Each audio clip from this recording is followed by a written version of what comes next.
ఈ కొల్లాపూర్లో హత్యలో మీ పాత్ర పదే పదే ఎందుకు వస్తుంది? ఏం లేకుండానే కేటీఆర్ కావచ్చు ఇతరత్ర మీ పేర్లు బయటకు తీస్తారా? ఇప్పుడు అసలు కేటీఆర్ కొల్లాపూర్కు రావటానికి ప్రధాన కారణం ఏంది? ఎవరు?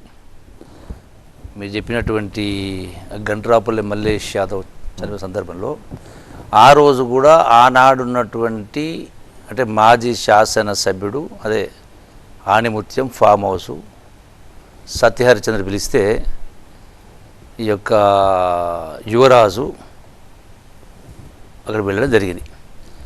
మీరన్నటువంటిది అంటే ఆనాడు కూడా ఈరోజు ఏ ఆరోపణ చేసిండ్రో ఆ రోజున కూడా అదే రకమైన ఆరోపణ చేయడం జరిగింది. దానికి సంబంధించి ఒకటే లైన్ చదువుతా వినండి. ఆ సంబంధించినటువంటి ఆ మల్లేశ్వర చనిపోవడం కారణం she second wife they blessed a son named Akhilesh and a daughter named Shri Vaishnavi. They have land disputes with their caste person by name Chikkepalli Naresh son of Krishnaiah. In this regards held panchayat so many times in public. Keeping in his mind, Naresh warned Mallesh that I will kill you anyway whenever you used to quarrel with Mallesh. Meanwhile, Naresh went to the house of complainant and used to quarrel with this husband of complainant named Mallesh and warned he will kill him. Investigation లో charge already వాళ్ళు case అయింది, వాళ్ళు remand చేసింది, వాళ్ళు arrest అయ్యింది, వాళ్ళు ఒప్పుకోవడం జరిగింది. అంటే వాళ్ళ సొంత కుటుంబ తగాల్లో ల్యాండ్ పంచాయతీ ఇష్యూలో ఇది జరిగింది. శ్రీధర్ రెడ్డి జరిగింది ఆల్రెడీ వాళ్ళని జైలుకు పంపడం జరిగింది, రిమాండ్ చేయడం జరిగింది. ల్యాండ్ పంచాయతీ ఆ ల్యాండ్ పంచాయతీ ఒక్క నిమిషం ల్యాండ్ పంచాయతీ అంటే ఆరోపణ చేసిన వాళ్ళు ఎవరు? రెండో పాయింట్ ఉంది ఇంతకుముందు మీరు అన్నట్టుగా. ఇంకో ఎగ్జాంపుల్ చెప్తా. అంటే ఎట్లుంటుంది అంతకంటే 2 నెలల ముందు అంటే గత బీఆర్ఎస్ ప్రభుత్వంలో అదే పెద్ద కొత్తపల్లి మండలంలో ఆ మాజీ ఎమ్మెల్యే ఉన్నప్పుడు బీఆర్ ప్రభుత్వంలో దేదినేనిపల్లి గ్రామంలో కాషన్ అనే వ్యక్తి మర్డర్ అయ్యాడు. అతను మా కార్యకర్త, మా నాయకుడు ఆ గ్రామం సంబంధించి. ఆ మర్డర్ అయిన తర్వాత కూడా నేను ఒక్క మాట ఎవరిని మాట్లాడలేదు, వ్యక్తిగా చాలా ఉండగా. ఇన్వెస్టిగేషన్ ఏం తెలియంది ఇది కూడా మీకు చదువుతాం ఒక్కసారి, ఒకటే నిమిషం వినండి. The disease warned to diseased to stop such type of intimacy even though he did not change, he continued illegal affairs with his wife of the accused, upon which the accused A2 had felt insult in the village and A2 want to decease. అంటే అక్రమ సంబంధం కారణంగా చెప్పినట్టుగా స్పష్టంగా ఉంది. బాధాతో open జరిగింది, పట్టుకున్నాం. అంటే వాస్తవాలు ఇటువంటి ఉంటే దీనిపైన ఇటువంటి ఆరోపణ చేస్తే వినాలి మీరు. క్లారిటీ చెప్పండి. వివాహేతర సంబంధంతో ఒక్క నిమిషం మీరు వినాలా. ఇప్పుడు చనిపోయినటువంటి శ్రీధర్ రెడ్డి అతను రాజకీయాలలో లేడు మొదటి నుంచి కూడా.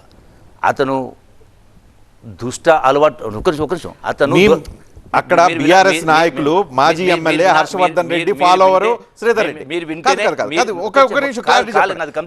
రెడ్డి.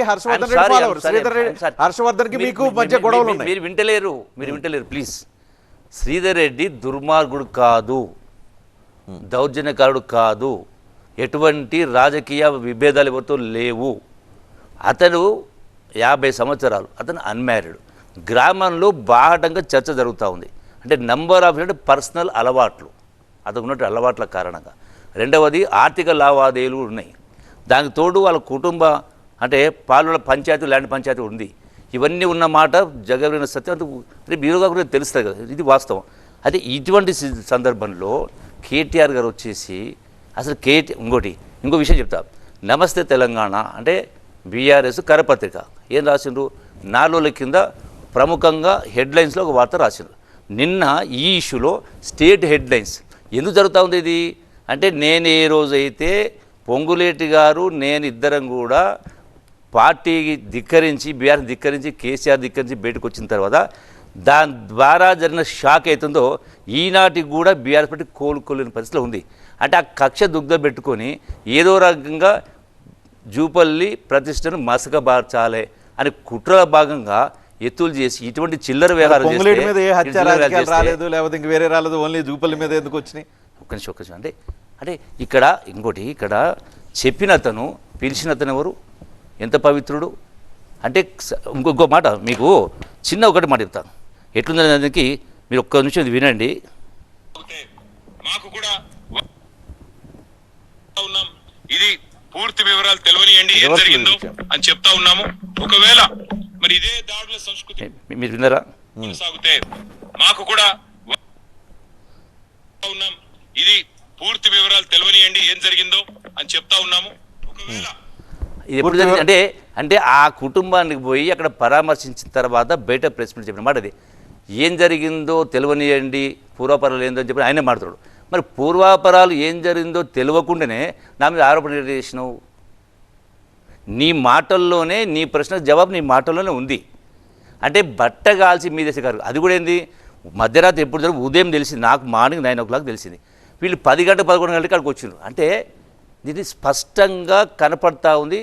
రాజకీయ లబ్ధి కోసం బీఆర్ఎస్ పార్టీ వాళ్ళు జూపల్లి ప్రతిష్ట భంగజాన్ని స్థానిక నాయకుడు కావచ్చు, వీళ్ళు కావచ్చు, కట్టకట్టుకొని వచ్చేసి నా చరిత్ర ఏంది? గడిచిన 20 సంవత్సరాల్లో ఏ ఒక్క కూడా మచ్చ లేదు, ఎక్కడ కూడా ఒక చిన్న తప్పులు చేయలే. రెండవది, నేను ఏ పార్టీలో గెలిచిన, ఇండిపెండెంట్గా గెలిచిన, నేను మంత్రి పదవికి రాజీనామా చేసి, ఎమ్మెల్యే పదవికి రాజీనామా చేసి జిల్లా మొత్తం పాదయాత్ర చేసిన. నాకేం కర్మనా? అంటే ఎంత బాధ అనిపిస్తుంది అంటే, నేను కేటీఆర్ ఒక ఎన్ఆర్ఐ, ఒక వర్కింగ్ ప్రెసిడెంట్, మాజీ మంత్రి, ఇంకో ఆయన డీజీపీ గారు, అంటే ఐపీఎస్ ఆఫీసర్. కనీసం పూర్వాపరాలు తెలుసుకోకుండా మీరు డెఫినెట్గా ఆ కుటుంబానికి ఎవ్వరు తీర్చలేని బాధ ఉంటుంది. ఆ బాధ ఉంది, డెఫినెట్గా దాన్ని తీవ్రంగా ఖండిస్తాము. ఇక్కడ తప్పు ఎవరు చేసిన వాళ్ళైనా 100% శిక్ష పడాల్సిందే. శిక్ష పడేటట్టు చూస్తే ప్రభుత్వం బాధ్యత కూడా తప్పకుండా చేస్తుంది.